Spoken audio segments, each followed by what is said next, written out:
Hola Giyola y bienvenida al podcast de la AN. No le digo nombre todavía porque próximamente vamos a lanzar un concurso para ponerle nombre, así que todavía somos podcast de la AN. Hoy te invitamos para conversar un tema que se habla mucho entre los pasillos de universidades, se habla a voces fuera de universidades y está en la mente de todo el mundo que está pensando en estudiar. Y es, ¿qué paga más, emprender o estudiar? Hola Paula, no, pues muchísimas gracias por la invitación. Yo feliz de poder compartir contigo y con toda esta audiencia potencial que tiene este nuevo podcast de la Universidad de AN para emprendedores y por emprendedores. Me parece súper interesante el tema y yo creo que no es ni blanco ni negro al final del tema. Para mí, yo creo que la universidad fue la base fundamental para que Bodytech exista hoy, porque Bodytech nació como una tesis de grado de nuestro MBA. Entonces, sin todas las pautas y todos los conocimientos y todo lo que aprendimos en la universidad, no existiríamos, así de sencillo.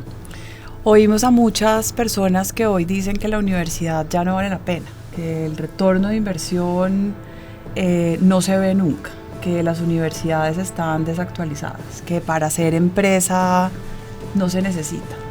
Es más, oímos a gente muy reconocida en el entorno del emprendimiento con proposiciones como, bueno, invierto, pero sí, concentración 100% y eso implica abandonar estudios. ¿Qué le dirías a esa gente que está pensando en estudiar y que cree que la universidad no paga? Los mandaría a que se busquen un estudio que salió hace muy poco en Estados Unidos y es una investigación que hicieron más o menos en 1,000 millonarios en Estados Unidos y resulta que el 80% fue a la universidad. Entonces es esa ley de Pareto, o sea, es el 80-20. Todos oímos casos como el de Zuckerberg o Steve Jobs o los que de alguna manera son muy muy famosos y pues se salieron de la universidad o no fueron a la universidad y se convirtieron en fundadores de compañías muy exitosas, pero esos son casos aislados que yo creo que se pueden contar con los dedos, mientras que el grueso de las compañías, el grueso de las empresas, de los fundadores de las compañías son personas que han tenido una formación estructurada, que han pasado por la universidad, que han trabajado, que han hecho carreras y que de no ser así pues las cosas no funcionarían. Entonces yo creo que no nos podemos ir al otro extremo. La AN habla de emprendimiento y habla de intraemprendimiento, porque la universidad cree que es un estilo de vida, es una forma de ver los problemas. Tener una mente emprendedora no significa únicamente hacer empresa, significa pensar en intentar, creatividad, fallar, probar, si funciona, repetir, mejorar y si no, corregir. Y cuando hablamos de este tema con emprendedores, yo siempre les hago esta pregunta: ¿a quién contrata usted sus empresas? ¿A gente que fue a la universidad o a gente que ha sido empírica? Pues en el caso nuestro, nosotros somos una IPS de primer nivel y no podemos contratar a nadie empírico. Entonces, en Bodytech el 100% de la gente que trabaja con nosotros tuvo que ir a la universidad, tiene que tener un grado y además nosotros somos pro una ley que salió en Colombia donde exige que los entrenadores de los gimnasios tengan tarjeta profesional. Entonces esa es la gran diferencia que existe en Colombia con cualquier otra parte del mundo, porque para ser entrenador tú en Estados Unidos o en Europa lo único que necesitas hacer es un curso de 3 meses online y ya puedes ser entrenador, mientras que en Colombia tienes que estudiar 4 o 5 años en la universidad porque tienes que ser educador físico o haber estudiado cultura física o fisioterapia o alguna ciencia de la salud. Entonces ese profesionalismo que tenemos aquí en Colombia yo creo que marca el diferencial. Y en el caso del intraemprendimiento, pues esas personas que solucionan los problemas y que tienen ideas son personas súper valiosas. En Bodytech nosotros tenemos varios casos de intraemprendedores y yo creo que el más exitoso de todos se llama Active, que es el gimnasio para niños. Y Active nació de una idea de nuestro director de planeación financiera. Él dijo, yo quiero abrir un gimnasio para niños, pero no que sea un espacio chiquito dentro de un Bodytech, sino que sea como un Bodytech, pero para niños. Y eso fue hace 8 años y hoy Active tiene 10 sedes entre Medellín y Bogotá. Entonces es un caso de intraemprendimiento donde él es el socio fundador, pero nosotros somos al final sus accionistas mayoritarios. Hay otro tema que mencionas que es como, se ha vuelto como el tema tabú de la educación, y es la educación continuada. Entonces hoy en día, tú misma decías, 3 meses y ya puedo ejercer casi que igual que un profesional. Sin embargo, la educación continuada le ha permitido a la gente mantenerse muy al día, aprender otras cosas. ¿Cuál es ese mix que crees hoy hacia el que las universidades deberían enfocarse buscando potenciar el emprendimiento? Para mí, la educación nunca para. Yo soy súper cuadriculada en ese sentido y yo en mi agenda tengo separada 1 hora diaria para estudiar. Yo digo, para surfear en la web, para entrar a plataformas educativas, para entrar desde ANX hasta YouTube, a mirar y a aprender cosas nuevas. Entonces, eso que hoy le dice, o se llama ese lifelong learning, es algo muy, muy importante, porque mira que, o sea, yo me gradué de la universidad hace 35 años, y si yo no me mantuviera actualizada, estaría completamente obsoleta y mandada a recoger. Y creo que es algo que promuevo muchísimo dentro de la compañía, y a veces me dicen que es que no me llevan el ritmo, porque yo estoy aprendiendo. Yo fui, por ejemplo, la primera persona que hizo algo de inteligencia artificial en mi oficina, y cuando les llevé el primer curso y los de mercadeo sentían que se iban a quedar sin trabajo porque con la inteligencia artificial se podían reemplazar, yo les decía, no, si ustedes hacen un blog mensual, ahora tienen que hacer uno semanal y después uno diario, porque lo que hace esto es mejorar la productividad. Entonces, para mí, o sea, tu educación inicial va colegio, universidad, pero después tú tienes que seguir aprendiendo, y ese seguir aprendiendo es para el resto de la vida. Si hoy nosotros decimos que vamos a vivir entre 80 y 100 años, y que una persona a los 20 años ya está graduada de la universidad, yo digo en su primera profesión, pues a lo mejor eso significa que tú de los 20 a los 40 puedes ser administrador de empresas, de los 40 a los 60 puede ser, no sé, psicólogo, de los 60 a los 80 puede ser abogado, y ya después ahí sí ya te jubilas, porque ya no podemos pensar en que la gente se va a jubilar a los 60, sino se va a jubilar a los 80. Un poquito más grandes. Disciplina. En muchas de las charlas que yo he tenido el gusto de estar, que he tenido el placer de oírte, tú siempre hablas de la disciplina, el tema de la disciplina, que se volvió además como si fuera un castigo, ¿no? Yo siento que a veces le dicen a uno, es que hay que tener disciplina, y se volvió como un castigo. ¿Qué es disciplina?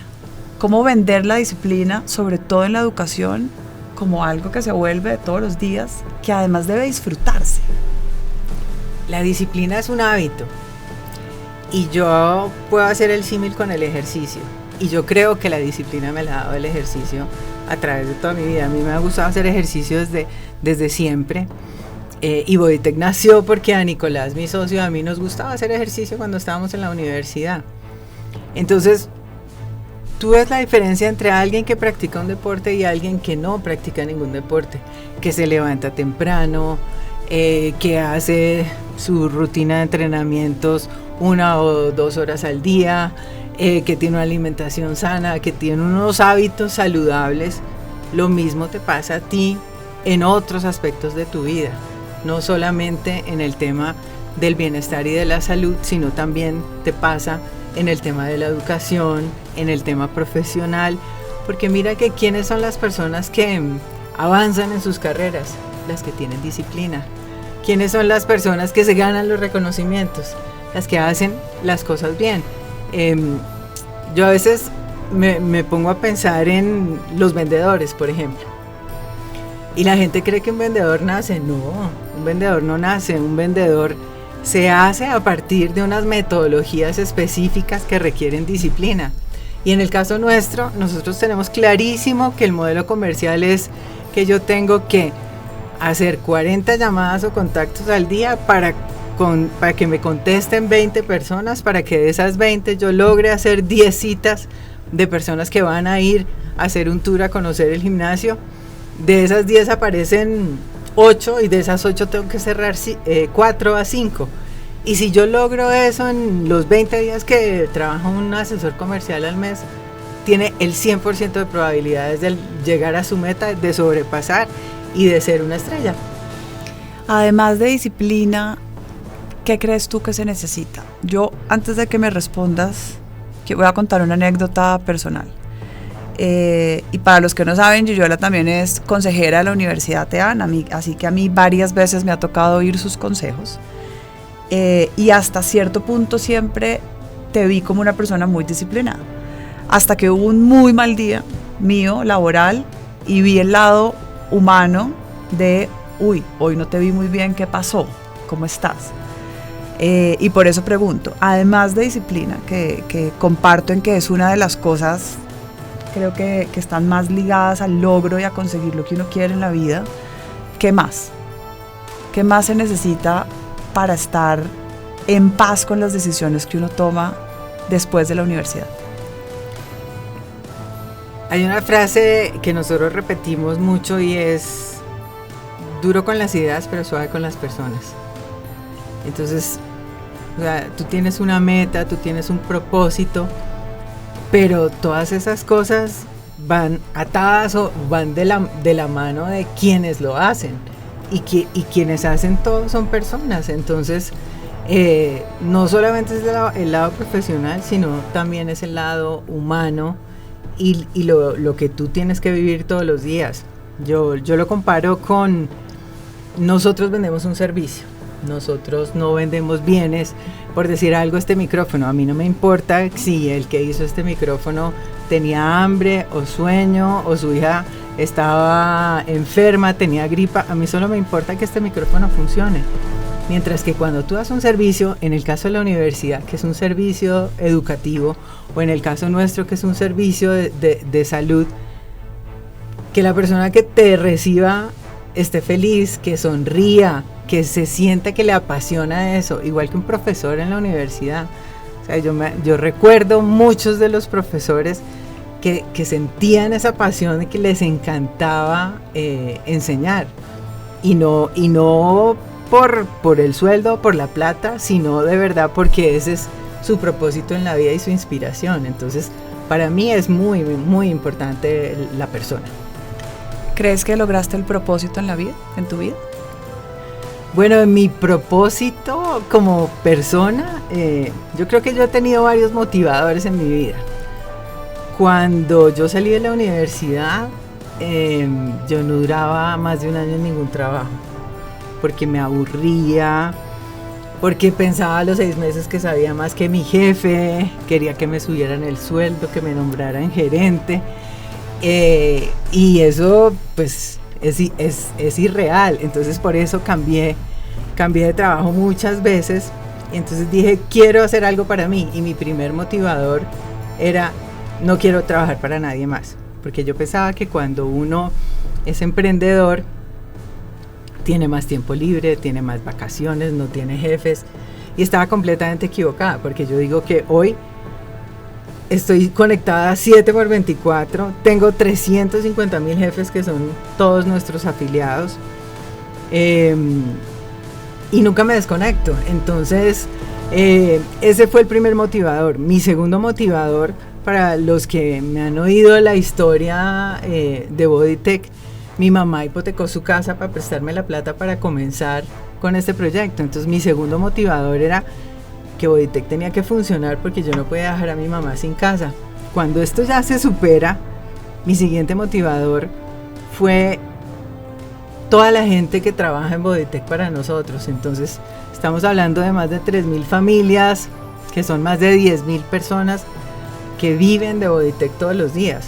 Cuando esto ya lo superas y es algo check normal, mi motivador actual se llaman esos 350,000 afiliados a los que nosotros les transformamos la vida, porque nuestro propósito es ese, transformar la vida de las personas a través del ejercicio. Entonces eso es lo que me motiva hoy y yo creo que lo logramos cada día, y si me pongo a hacer una evaluación de esas cosas que han pasado, siento que sí lo hemos hecho. Yo te oigo hablar y pienso en cuando alguien está diciendo, bueno, esta universidad, sí, no, esta o la otra, y en este caso esta, que se enfoca en emprendimiento, y te oigo hablar, hay mucha motivación y propósito personal, que nace de autogestionarse, de responsabilizarse de la vida, de ser ¿verdad? De ser uno el protagonista. ¿Cómo las universidades pueden aportar a eso? A que los jóvenes, que creo que es un porcentaje de la gente que es importante que lo asuma, pero todavía muchos adultos que les da miedo, que al final dicen, no sé, no me arriesgo. ¿Cómo crees que las universidades aportan ahí? Hay varios puntos. Yo creo que las empresas que son más exitosas son las que solucionan problemas. Entonces, esa identificación de los problemas en los que tú vives, a los que tú tienes, es como el primer paso, y los pasos siguientes es todo esto que yo voy aprendiendo en la universidad, cómo me ayuda para de verdad poder montar este negocio o hacer realidad esta idea que yo tengo.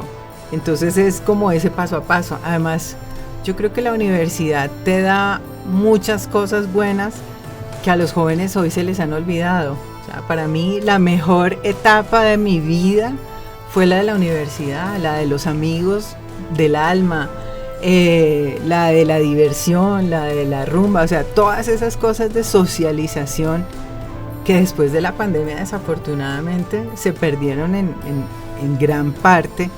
Yo el otro día hablaba con una niña que me decía, es que es muy difícil hacer trabajos en grupo en la universidad. Y yo le decía, ¿pero por qué? Me decía, no, es que yo no me quiero reunir con nadie, yo no quiero sino hacer los trabajos yo sola.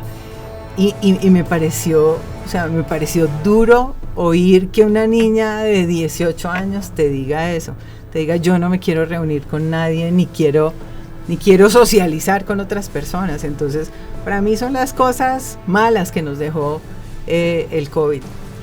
Me gusta el tema porque cuando hablamos de nuestra experiencia personal, o cuando hablamos de proyectos tan exitosos como ha sido Boditec, uno tiende siempre a hablar de lo bueno, lo que aprendí, lo que me salió bien, lo que fui puliendo en el camino, pero uno en la universidad también aprende de las malas experiencias, o sea, que creo que también al final son muy buenas. Uno en la universidad hace prueba y error de muchas cosas. ¿Alguna anécdota de la universidad que recuerdes mala? Que tú digas, esto de mal camino aprendí algo bueno. Te voy a contar algo que no sé si debería, pero yo tenía una materia que se llamaba estática. Yo estudié ingeniería industrial. Y en esa clase siempre me la pasaba hablando con un amigo. Y el profesor siempre nos miraba horrible porque nos la pasábamos ahí. Y un día nos dijo, no más. Y yo, Rodrigo, no más. Y no le hicimos caso y el tipo me tiró un borrador en la cabeza. Y yo, bueno, yo necesitaba sacar 1 en el examen final para pasar esa materia. Y cuando me llegó la calificación, el profesor me puso 0,8. Entonces perdí la materia. Y pedí revisión de mi examen en la facultad y me dijeron, su examen está hecho en lápiz, no es sujeto de revisión. Desde ese día hasta hoy jamás he vuelto a tocar un lápiz.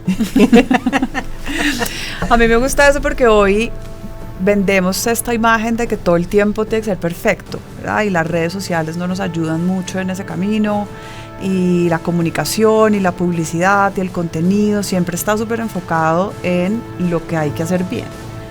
Y nos olvidamos un poquito que también aprender, pasar por la universidad y seguir en ese proceso de aprendizaje tiene que ver mucho también con el fracaso, con la frustración, con aprender a manejarlo. ¿Cuál ha sido la frustración más grande de Yoyola? Muchas, yo creo que, o sea, y en la historia de Boditec nosotros hemos intentado otros negocios o líneas de negocio paralelas en las que hemos fracasado. Lanzamos una línea de ropa y nos quebramos. Lanzamos una línea de suplementos y nos quebramos. Lanzamos inicialmente lo que se llamaba Boditec Kids, que era un espacio chiquitico dentro del gimnasio, y también tuvimos que cerrar. Entonces, o sea, altas y bajas, hay muchas, pero para mí la más dura fue el tener que haber cerrado la operación de Perú después de 14 años en ese país. Y es que la pandemia fue muy dura. En Perú estuvimos cerrados durante 13 meses, aquí en Colombia estuvimos cerrados 9 meses, y en Perú no logramos con nuestros arrendadores esa solidaridad que tuvimos aquí en Colombia, donde la mayoría de nuestros arrendadores nos condonó los arriendos durante el tiempo que estuvimos cerrados o nos dieron unos muy buenos descuentos. En Perú no logramos eso. Entonces en pandemia nosotros teníamos 25 sedes, 25 gimnasios, tuvimos que entregar 15 y nos quedamos con 10, pero de todas maneras quedamos con unas deudas muy altas que al final no se pudieron pagar, y al final el año pasado tuvimos que vender los activos y cerrar. Me regreso ingeniera industrial de profesión, una de las carreras que hoy en día más amenaza la tecnología, ¿no? ¿Hoy volverías a estudiar ingeniería industrial? Sí, claro que sí. Y ese era el chiste en la universidad, que es que ingeniería industrial es un océano de conocimiento con 1 centímetro de profundidad. Pero al final es un océano, entonces tú sabes tantas cosas que al final te puedes dedicar a lo que tú quieras. ¿Dónde aprendiste tanto del tema comercial, del tema de mercadeo, del tema financiero, del tema contable? Porque al final un emprendedor termina como aprendiendo un pedacito de cada cosa. ¿Y en dónde está la línea entre aprender para liderar equipos y aprender para ser experto en el tema? En la universidad aprendí contabilidad, aprendí matemáticas, aprendí psicología, aprendí muchas cosas. Y cuando quería emprender, me puse a hacer la lista de las cosas que me hicieron falta durante la carrera, y fue por eso que tomé la decisión de hacer la maestría en administración, porque yo sentía que me hacían falta temas de mercadeo, que me hacían falta temas de estrategia, y esas cosas fueron las que aprendí en la universidad. ¿Qué le dirías a alguien hoy que está indeciso entre estudiar ingeniería industrial o estudiar mercadeo? Uy, esa pregunta sí está muy difícil. Lo pregunto, voy a decirte porque se ha hecho a lo largo de la historia como que la gente que estudia mercadeo no tiene nada que ver con números, y muchos creen que ese es el camino, y la gente que estudia ingeniería está mucho más afín, pero son carreras que se han ido cada vez entrelazando más. Muchos ingenieros en temas de mercadeo, muchos marqueteros en temas de ingeniería. Entonces se borra un poco la línea de que uno tiene una línea súper cuadrada, sino que uno puede en el camino abrir. Creo que también tiene mucho que ver con las transversales, con las selectivas, con la educación continua, que uno puede elegir alrededor de la profesión, digamos, madre que uno toma. Entonces por eso te pregunto, ¿ingeniería industrial o mercadeo? Para mí, ingeniería industrial, obviamente, pues porque esa fue mi carrera, y creo que la defiendo ciegamente, pero es que tú en ingeniería tienes más oportunidades y tienes más campos para escoger. Cuando tú estudias marketing, obviamente que antes la gente pensaba que mercadeo, como tú dices, era no, pues me voy a trabajar en publicidad o en una agencia, y lo máximo que hacían pues era impulsadoras en los supermercados, pero hoy en día mercadeo es estadística, mercadeo es ingeniería de datos, mercadeo es análisis psicosocial y un poco de psicología del consumidor. Entonces yo creo que está más enfocado hacia ese campo en específico. Mientras que en ingeniería tú puedes escoger ese o el área de producción o el área legal o cualquier otra cosa que te guste. De hecho, como dato curioso, en Estados Unidos la mayoría de CEOs están viniendo de CMOs, de gerentes de mercadeo. Para terminar, un mensaje para esa gente que le dicen, si quieres emprender, te tienes que dedicar al 100%. Y eso implica no ir a la universidad. ¿Qué le dirías a esas personas?